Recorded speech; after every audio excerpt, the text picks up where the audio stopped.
Kids have been forced to come to terms with a lot of change this year, but for some, there is hope that a fairly normal Halloween may be on the horizon.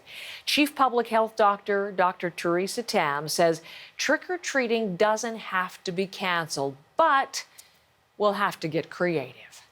Wearing a mask, and sometimes you can actually use different fabrics to turn it into part of your costume. But there's some really interesting ideas where people are handing out, treats at the end of a hockey stick or something, using a pool noodle to tell your kids how far they should be standing apart from each other. So there are ways to actually manage this. Some of the ways, Dr. Tam says, maintaining physical distancing, pre-packaging treats, making sure you have lots of hand sanitizer on hand.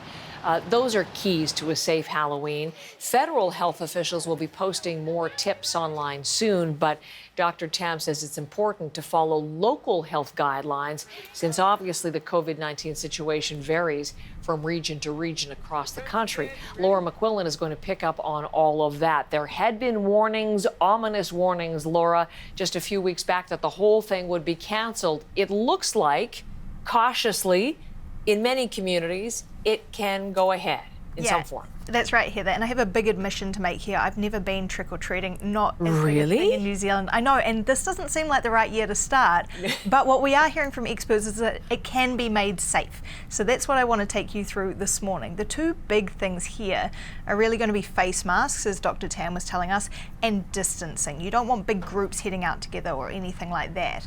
And so where you are in the country is going to dictate what the rules look like for you. Just taking a look through some of the provinces this morning, Saskatchewan is allowing haunted houses, which might surprise you because we've been told to gather outdoors, but they feel confident enough about the COVID situation. They will let those scary spaces exist this Halloween.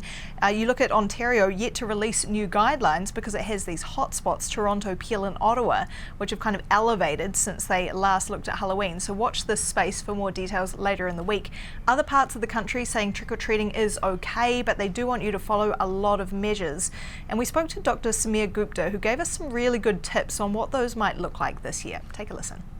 This idea of goodie bags, so you're not going to have 50 pairs of hands rummaging through a candy bowl, but you're going to have a goodie bag that you pick up, you do your hand hygiene, you bring that home, you dispose of the bag, and the goodies should be safe.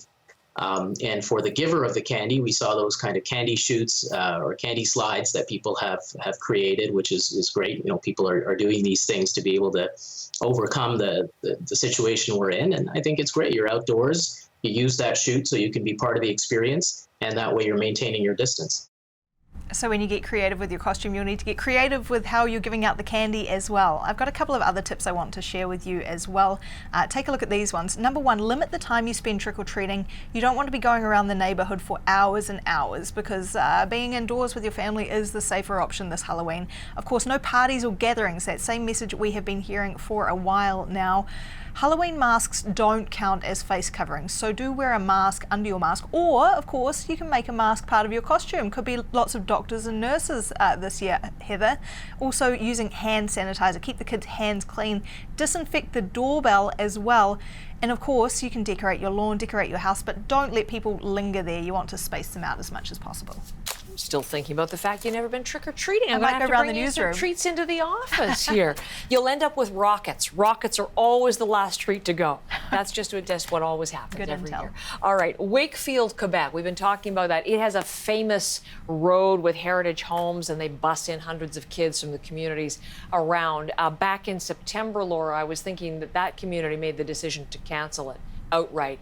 We haven't talked about the Quebec picture. What does the rest of the province have planned? They aren't quite sure yet. They say with those red zones set to stay red until the 28th of October, it could be touch and go for the likes of Montreal, Quebec City, and all of those other areas now in that highest alert level. They're still consulting with scientists on what the best way to proceed with Halloween this year is going to look like. But already, we're not even at Halloween yet, and they are looking out to Christmas and what Christmas plans in the province might be like this year. We heard a bit on that front from Premier Francois Legault yesterday. We had heard warnings in the lead up to Thanksgiving about good behaviour. Now he's saying it's too soon to talk about what Christmas might look like. What they're seeing more and more around the world is avoiding those big gatherings indoors and in smaller spaces. How long will that last, he asks. When will the vaccine come? It's too soon to say. So Thanksgiving wasn't a one and done, and nor will Halloween be. You've got to follow those guidelines year round, especially if you want to have that big Christmas celebration. But we'll be watching for more of that Halloween advice to come at the federal level, Heather. All right, Laura, thank you very much.